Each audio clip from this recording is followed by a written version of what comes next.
Thanks for watching my videos. मैं naturopathy practice भी करता हूँ और डाइटिशियन भी हूँ सर्टिफाइड। तो मुझे आज ऐसा लगा आपको कुछ ऐसा डाइट देना चाहिए क्योंकि हर किसी का कंफ्यूजन है, मुझे ये बीमारी है, किसी को ये बीमारी है। तो पर्टिकुलर पेशेंट वाइज तो डाइट अलग ही होता है, उसका लाइफस्टाइल, टाइमिंग, बिजनेस का टाइप, क्या काम करते हैं, उनके डीएनए जीन्स क्या है, उनकी हेरिडिटी क्या है, उस हिसाब से पर्टिकुलर पेशेंट वाइज डाइट अलग से सेट होता है। लेकिन आज मैं एक ऐसा जनरल डाइट देने जा रहा हूँ, आप लोग शायद जानते होंगे या नहीं जानते होंगे, गूगल कर लीजिएगा। 9585 डिसीज है दुनिया में, 9,500 के आसपास बीमारियां हैं। अब हर एक बीमारी के लिए कॉमन डाइट मैं आपको बताऊंगा। दूसरा कि आपको कोई बीमारी है, डायबिटीज है, हार्ट की तकलीफ है, थायराइड है, अस्थमा है, लीवर की प्रॉब्लम है, किडनी की प्रॉब्लम है, घुटनों में प्रॉब्लम है, स्किन डिसीज है, हेयर फॉल है, आप जो भी बोल सकते हैं, जो भी बीमारी का नाम लिख लीजिए। मैं आपको ब्लैंक पेपर दे रहा हूं, लेकिन हर एक बीमारी में ये डाइट काम करेगा।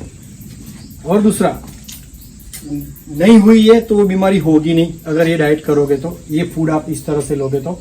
और अगर बीमारी हो गई है तो उसको रिवर्स करने का काम करेगी। प्रॉपर रिवर्स करने के तो पर्टिकुलर आपको डाइट प्लान अलग से सेट करवाना पड़ेगा, लेकिन मैं ऐसा जनरल दे रहा हूं कि जैसे डायबिटीज और उसकी दवाई चालू है, बीपी की दवाई चालू है, हार्ट की दवाई चालू है, तो दवाई का धीरे धीरे डोज भी कम होगा। दूसरा, उस बीमारी के रहते आपके बॉडी में जो साइड इफेक्ट हुए अब तक वो भी रिकवर होंगे, क्योंकि साइड इफेक्ट तो होते ही है। तो मैं उसके लिए 2 टाइप दूंगा फूड का। एक फूड है जो अल्कलाइन है और एक जो फूड है वो एसिडिक है। 2 ही प्रकार है फूड के।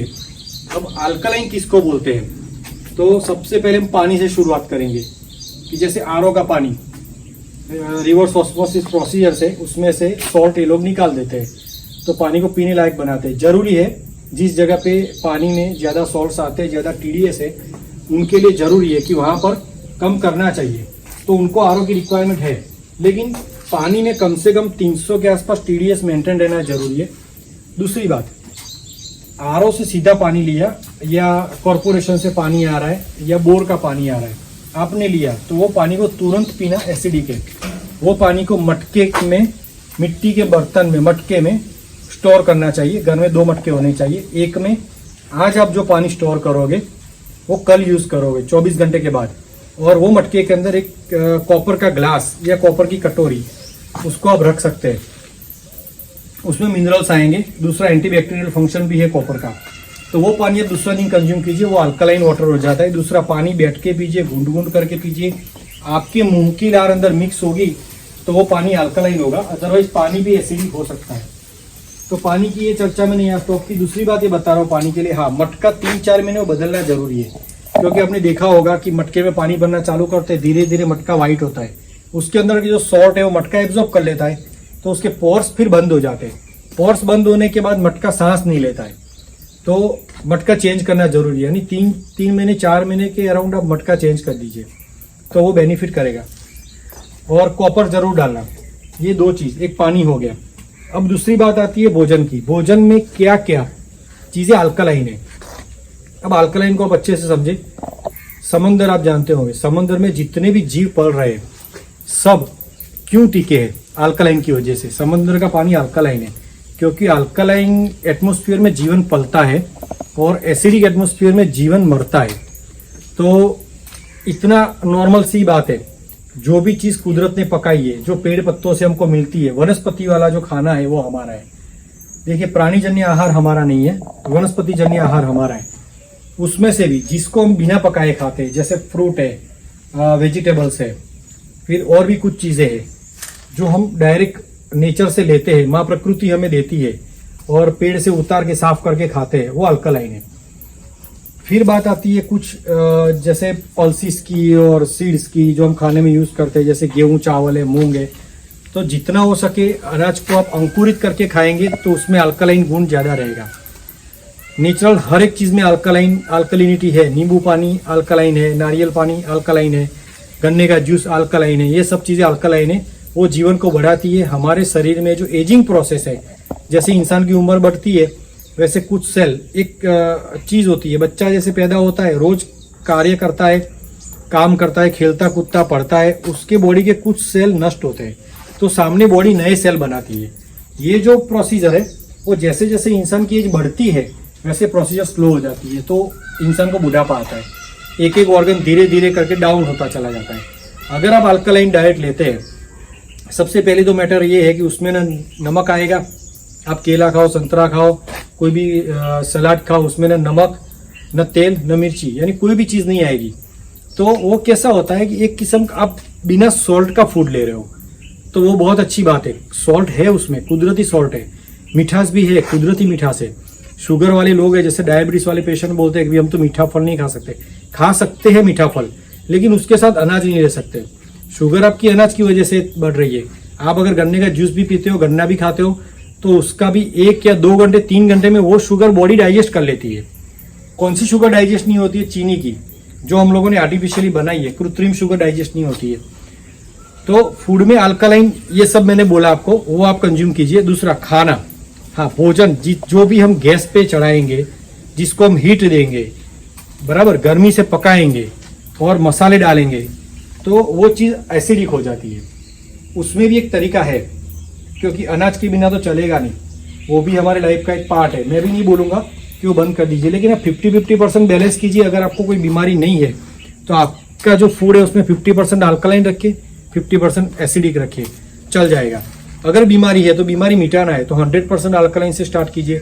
5 या 10 दिन जितना आप रह सके सिर्फ अल्कलाइन फूड पे रहिए। जो कुदरती फ्रूट, फल, पेड़ और सब्जियां है उसको यूज करके आप 5 या 10 दिन निकालिए। भूखा नहीं रहना है, जितनी भूख लगे उतना खाना है, लेकिन वो कुदरती चीज ही खानी है। तो 5 या 7 या 10 दिन में आपको लगेगा कि भाई आपके सब पैरामीटर्स धीरे धीरे नॉर्मल आ रहे हैं। बीपी के पेशेंट है, शुगर के पेशेंट है, उनके पैरामीटर्स नॉर्मल आ रहे हैं। साथ में कुछ चीजें ऐसी होती है जो पर्टिकुलर बीमारी वाइज होती है, जैसे डायबिटीज वालों के लिए बोलते भी आंवला का चूर्ण है, हल्दी के साथ लीजिए तो बेनिफिट करेगा। ऐसी कुछ चीजें जो हम पेशेंट को पर्टिकुलर उनके वाइज बताते हैं, ये मैं जनरल बता रहा हूँ। अब भोजन पकाने की बात है, तो भोजन आप कुकर में नहीं पकाएंगे, खुला पकाएंगे, तो उसमें एसिड की मात्रा कम आएगी तो जरूर, लेकिन भोजन पकाने का तरीका अगर आपका प्रॉपर है तो उससे भी आप भोजन को कम एसिडिक बना के चला सकते हैं। ठीक है, एक बात पानी की हो गई एसिडिक अल्कलाइन में, तो अल्कलाइन पानी का बोल दिया मैंने, अल्कलाइन भोजन का बोल दिया। अब आपको पता है हार्मनी होती है, जैसे इंसान ठीक कब रहता है, कौन सा इंसान ऐसा है जिसको कोई बीमारी नहीं आएगी, जिसका बॉडी, माइंड और सोल तीनों एक अलाइनमेंट में होगा। मतलब कि जैसे कोई म्यूजिक कंपनी है, अगर तबला सही से बजेगा लेकिन हारमोनियम सही से नहीं बजेगा तो बेसुरा हो जाएगा। वैसे बॉडी का है, जैसे मैं बॉडी में अच्छा खाना डाल रहा हूँ, मेरा लाइफस्टाइल सब कुछ प्रॉपर है, लेकिन मेरे दिमाग से मुझे प्रॉब्लम, मेरी सोच ऐसी है, मैं नेगेटिव थिंकिंग करता हूँ, मेरे दिमाग में किसी के लिए जेलसी है। पता है आपको, आप किसी के लिए अगर जेलसी रखते हो, किसी चीज को, किसी व्यक्ति को देख के अगर आपके दिल में जलन आती हो तो सीधे लीवर पे इफेक्ट करती है। हमारे डायरेक्ट पर्टिकुलर ऑर्गन टारगेट होते हैं एक एक चीज के साथ। जैसे इंसान ज्यादा गुस्सा करता है तो डायरेक्ट किडनी पे इफेक्ट आती है, और ये बात सच है, साइंस ने भी प्रूव किया है। तो दूसरी बात ऐसी है कि मन अपना वो भी अल्कलाइन होना चाहिए। मन में जो भी विचार चलेंगे वो एसिडिक और अल्कलाइन दोनों है। लेकिन अगर आप दया, प्रेम, क्षमा, खुशी, ये सब चीजें ऐसी है जो अल्कलाइन है, वो जीवन को बढ़ावा देती है। आपने देखा होगा, जिस दिन आप बहुत खुश होंगे आप बाहर जाके बैठेंगे, खोलेंगे, फैलेंगे, आपको लगेगा आपके भीतर कुछ फैल रहा है। कोई गलती भी करेगा तो हंस लेंगे, छोटा बच्चा कोई भी चीज मांगेगा फटाक से दे देंगे। क्यों? आज आप खुश है तो आपको बांटने का मन करेगा, आपको खुलने का मन करेगा, मतलब आपका फैलाव होगा। और फैलाव होता है तो वो बॉडी में अल्कलाइन इफेक्ट लाती है। और आपने देखा होगा, जब आप दुखी होंगे आपको रोने का मन करेगा, आप घर का लास्ट वाला कोना पकड़ोगे, कोने में भी जाके ऐसे सिकुड़ के बैठोगे और रोओगे, आपको कोई अच्छा नहीं लगेगा, दुनिया में कोई चीज अच्छी नहीं लगेगी। आपको प्रिय से प्रिय भोजन भी उस दिन खाने का मन नहीं करेगा, प्रिय से प्रिय व्यक्ति भी सामने आएगा तो आप बोलोगे तू जा। क्यों? क्योंकि आप सिकुड़ रहे। जितना आप सिकुड़ोगे उतनी बीमारी बढ़ेगी। तो मेरा मानना ऐसा है कि आपकी सोच अल्कलाइन रखिए। इंसान है, घर से निकलता है, काम करता है, सब कुछ करता है, एक संसार में रह के अल्कलाइन थॉट्स लाना मैं भी मानता हूँ इतने पॉसिबल नहीं है कि आप 100% अल्कलाइन थॉट्स ला सकते हैं। लेकिन एक चीज आप होश रख सकते हैं दिमाग में कि जब भी मुझे ऐसा नेगेटिव थॉट्स आएगा मैं एक सेकंड के लिए रुकूंगा और सोचूंगा ये थॉट से मुझे फायदा होने वाला नहीं है, सामने वाले को नुकसान हो ना हो मुझे पहले होगा। अगर मुझे किसी के ऊपर जलता कोयला फेंकना है तो सबसे पहले मेरे हाथ जलेंगे। आज मैं किसी के ऊपर गुस्सा करूंगा तो शायद वो तो मेरा गुस्सा लेगा कि नहीं लेगा वो तो मैं जानता नहीं हूँ, लेकिन मैं तो अंदर से पैदा कर रहा हूँ तो मेरा बॉडी तो डैमेज हो ही रहा है। तो एक अपनी सोच को बदलना जरूरी है। जितना हो सके सुबह उठते आप पहले यही सोचिएगा आज मैं खुश रहूंगा या मैं खुश रहूंगी, मैं ट्राई करूंगी। दूसरा, मैं कोई शिकायत नहीं करूंगी। जैसे रोड पे निकले तो ये खड्डे है या ये ट्रैफिक है, वो सब शिकायतें निकाल दीजिए। जितना हो सके आप एक्सेप्ट कीजिए उस चीज़ों को। जितना एक्सेप्ट करेंगे, आज मुझे चश्मा नहीं है, मान लीजिए मुझे अगर नंबर आ गए, मैंने स्पेक्स पहनना चालू किया, तो पहले 2 दिन मुझे लगेगा जैसे चश्मा कोई बाहर की चीज़ है, मैं इसको लोड लेके घूम रहा हूँ या वजन लेके घूम रहा हूँ। मुझे पूरा दिन ऐसा लगता रहेगा कि कुछ अजीब अजीब है, कुछ चुभ रहा है, कुछ नट रहा है। और 2-4 दिन के बाद कैसा हो जाएगा, जैसे मेरे शरीर का अंग हो गया। मुझे घड़ी की आदत है, मेरे हाथ पे घड़ी है, मुझे याद नहीं रहता, मेरे शरीर का अंग हो गया। वैसे स्पेक्स भी शरीर का अंग हो जाता है। इसी तरह से जिस चीज़ को आप समग्रता से, टोटालिटी से एक्सेप्ट करेंगे, कोई भी चीज़ हो, बाउंस बैक होना जरूरी है। कोई आपको गाली देगा तो आपको क्विक रिस्पॉन्स आएगा, गुस्सा भी आएगा, लेकिन वो गुस्से को लंबे टाइम तक कैरी फॉरवर्ड नहीं करना है। एक पानी का ग्लास अगर हाथ में पकड़ के रखूं मैं, मुझे कोई थकावट नहीं लगेगी, वो नॉर्मल सी बात है। लेकिन अगर उसी ग्लास को मैं 15-20 मिनट, आधा घंटा, 1 घंटा पकड़ के रखूंगा तो ऑब्वियसली मुझे हाथ दुखेगा। सेम वैसी थिंग है। गुस्सा क्विक रिस्पॉन्स है, आ गया हो गया, फिर आप डीप ब्रीदिंग कीजिए और नॉर्मल हो जाइए, न्यूट्रल हो जाइए। फिर अपना सांस लेने का तरीका भी एक है। जैसे कुछ लोग उभरी सांस लेते हैं, यहाँ तक सांस लेते हैं, पूरी डीप ब्रीदिंग नहीं करते। गणपति को देखा है आपने, हमारे इष्ट देव गणपति जी का पेट बड़ा है, लाफिंग बुद्धा का पेट बड़ा है, वो एक सूचक है।